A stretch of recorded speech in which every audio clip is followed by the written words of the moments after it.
I am not drafting Marvin Harrison Jr. at his current cost in Dynasty.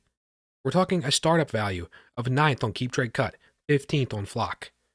Over a 4 mock sample, shout out to Domain, shout out to BDGE, links in the description of those mocks, 13th effectively, 201, the 1-2 turn. I just find myself asking, what is the upside to picking the effective mystery box over the boat, that Family Guy meme that I don't even watch the show, but even I know it. We're talking about guys like Puka Nacua, Justin Herbert consistently now falling behind a Marvin Harrison Jr., now even a Amon-Ra coming into question. With him falling behind now, Marvin Harrison Jr. in some cases. I just don't understand what the expectation for Marvin Harrison truly is. What people think he's going to do in 2024. He could potentially not even be the best performing rookie at the position in his draft class. Marv is the number 1 receiver in his class. But keeping in mind, it's a top tier 3. And so for him to effectively be now valued a full round ahead of a Malik Neighbors, almost 2 rounds ahead of Aroma Dunze, I just don't get why we're pumping this guy up so much. If you know you can get an extortionate price in your league by trading a Marvin Harrison Jr., that's one thing. But you know what I can't do? I can't assume, in the vacuum of a startup draft, trying to capture on value, trying to not just play it safe. I want to make that clear. I'm not just trying to play it safe with guys that have quote-unquote proven production that aren't rookies per se, but guys that I feel like have momentum, have the trajectory to at least hold and improve upon this 1-2 turn type draft capital. The receiver position is already incredibly saturated at the top, and we're talking only 2-3 years difference between a Marv and the guys ahead of him. 2-3 years, one dynasty cycle, a dynasty cycle that, as the guys at the top end their prime, we're talking about incredible talent coming into the league over the next 2-3 drafts. I do not believe I'm splitting hairs effectively with 2-3 picks here. At the end of the day, we're talking the top 15 of your dynasty startups, picks that you don't just want to screw it up, so to speak. You don't want to play it safe, but the risk-reward dynamic of players, of these 2-3 players behind Marvin Harrison Jr. now, I just don't get it. It pains me to say this, but Devontae Smith, I'm not looking to draft at his current price, his current ADP, effectively 40, 42, 43.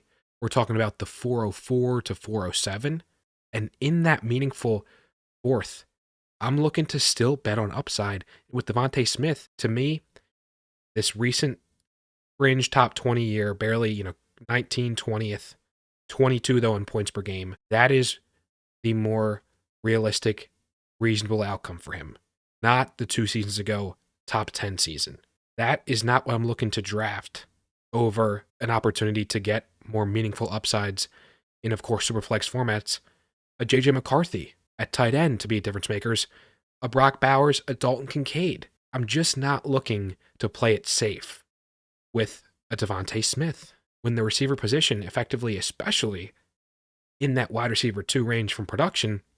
Look, I can go out and I'm cool getting a veteran presence like a Mike Evans later, Devontae Adams later.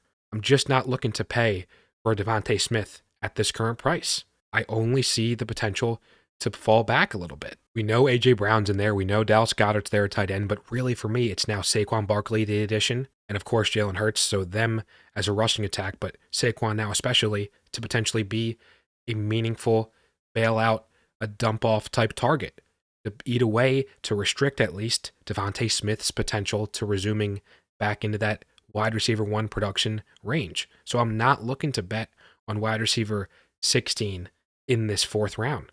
George Pickens is a guy at, 69 on both community ranking platforms, effectively the 609. The mock ADP, though, is even higher at 64, effectively 604. Twice he actually even went top 60. Once he actually went 77th, so really a wide range of opinion, which I think speaks to the discrepancies in opinion on George Pickens. Early in the offseason, I was relatively high on. I was, wow, okay, Deontay Johnson's out of there. Then they spend a meaningful pick on a Roman Wilson, a guy who I think can fill, to a certain degree, the shoes of Deontay Johnson in being a volume-type catcher. Not the feast or famine type player that George Pickens is. The quarterbacks, we're thinking Russell Wilson's the upgrade, but who knows? Not just going out there and assuming Russell Wilson is able to support receivers like he was in Seattle. And I'm really not assuming that an Arthur Smith offense makes fantasy relevant receivers. really a fantasy fluid passing game in general. So with George Pickens, can he absolutely be a commanding wide receiver one? That's possible, yes. What does that volume look like? What does that actual production as that quote-unquote receiver one in the Pittsburgh offense really translate to? And I ultimately look at passing up the opportunity to draft, no particular order, Lad McConkey, Brian Thomas Jr. of this past draft, a Bryce Young. Those are guys that I'm just taking the swings for the upside, and honestly, even the immediate production in 2024, possibly. If there's a position in Dynasty where there's no consensus, where there's such a varied opinion, all shapes and sizes, it's running back. We're talking about Rachaad White here, who I am not drafting at his current effective mid-6th, even a mid-7th round price. The average mock ADP is even crazier, though. We're talking top 60. We're talking effectively 59th. Twice he did go within that 65 to 67 range, but he also went as high as 48th. For me, Rachaad White, it's a glass house at the running back position there in that fringe, top 12 fringe RB1 at the position. I know he's coming off of a top 4 finish, but the average per game was only RB10. The efficiency just was not there. He's consistently now been a 3.7, 3.6 yard per carry guy. Does he have the rushing upside? Sure, he's been getting his targets, getting his catches. But ultimately, there's a new sheriff in town in terms of a Liam Cohen, the offensive coordinator there. And they've drafted a Bucky Irving, spent a meaningful pick on him where, look, my initial reaction, I've come around a bit. I'm thinking, oh, a little bit of a redundant skill set. I don't know if it really affects Rachaad White, but we're talking about a guy in Bucky Irving who already is drawing some praise from front office, head coach in Todd Bowles, who's saying a guy that offers big play potential that makes the first guy miss off more often than not that, frankly, we didn't have. So he adds an element to that offense that seriously challenges a Rachaad White. I'm not saying he's going to be completely the workhorse guy in terms of Bucky Irving, but he absolutely is giving Rachaad White a run for his money and makes him just not a target for me. And so I look at guys like Jaden Reed, Deebo Samuel, the quarterbacks, Bo Nix, a Will Levis.